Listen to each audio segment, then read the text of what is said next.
Welcome to Week 7 of the Northern Shield Academy. I am Zykmoa, a professional Fortnite player for Serenity Esports. This week we will be talking about building and mobility.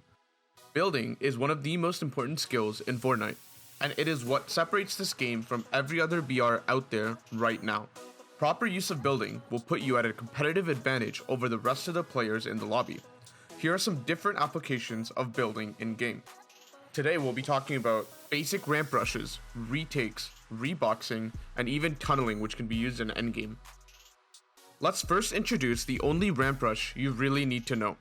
This is the cookie cutter ramp rush that is needed and necessary, the wall floor ramp rush. This is good in any situation where you want to establish high ground, but also rush towards your enemy. This layered ramp will let you take height and connect to the enemy without getting shot out.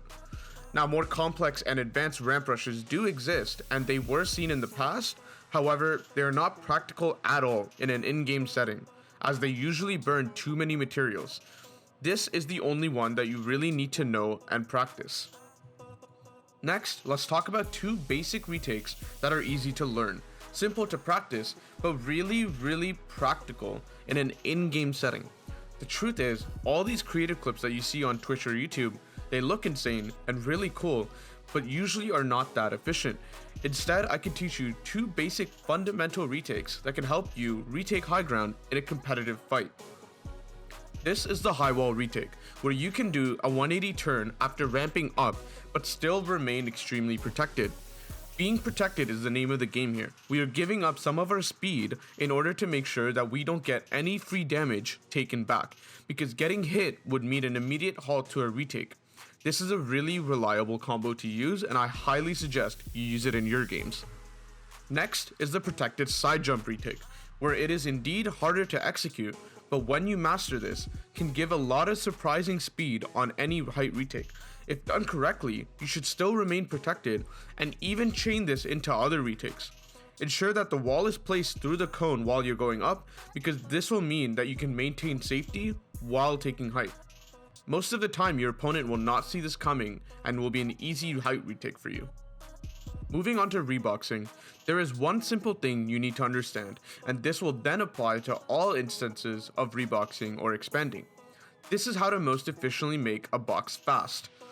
There are many ways to do it, but the way I do it is placing one wall first, then the cone and the floor on top, then I jump 360 while holding my wall. This may take some time and practice, but this is really good for the simple reason that this builds a box for me really fast and ensures that I'm facing in the same direction when I land, so I keep good awareness of my surroundings. Facing the same way means that you can then chain this easily into other combos.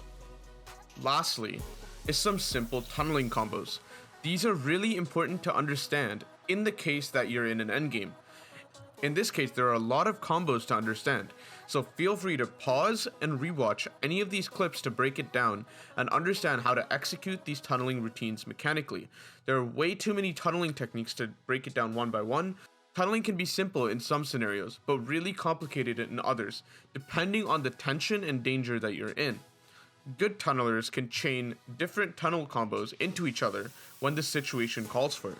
The best way to be good at this is to practice tunneling in a free build setting, but making sure that you're never repeating a certain combo over and over. Make sure to mix it up and try to chain different combos together. Never getting into a rhythm is a good way to ensure that you can pull out any tunneling technique when it's necessary to do so.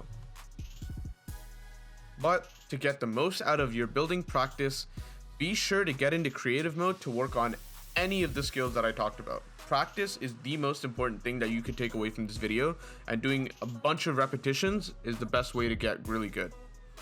So let's move on to mobility. Although currently mobility is not in the meta, Fortnite is always changing and bringing back and removing items. For the purpose of this academy, I will briefly explain some of the past mobility items in the game in the case that they do come back into the meta and you will need to use them. I plan on giving one solid underrated tip for each of these mobility items that you can remember and use when it's necessary. Using bounce pads from a really high height can get you focused in a stacked lobby, so make sure you're never using them from a really high height if you're in a situation where boxed up teams can look at you. The biggest thing to understand with bounce pads is that you cannot build while you're midair, so try using them from a lower height and have less airtime in general. Thirdly, peppers work really well because you can speedrun through old builds and save a ton of mats in moving zones. Try to use peppers in a situation where there's already a ton of cover you can weave yourself through, as it's difficult for anyone to edit on you because you're so fast. Make sure you save mats with this item, as this is its main strength. As for cars are extremely good in bigger zones because they allow you to move across the map really quickly. But the downfall of cars comes when it's a tighter, more condensed zone.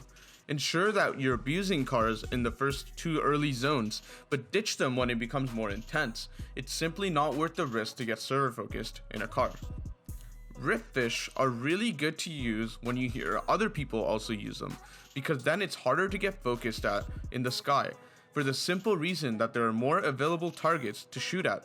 It then becomes less likely that you become the chosen one, and this makes it more likely that you can stay alive.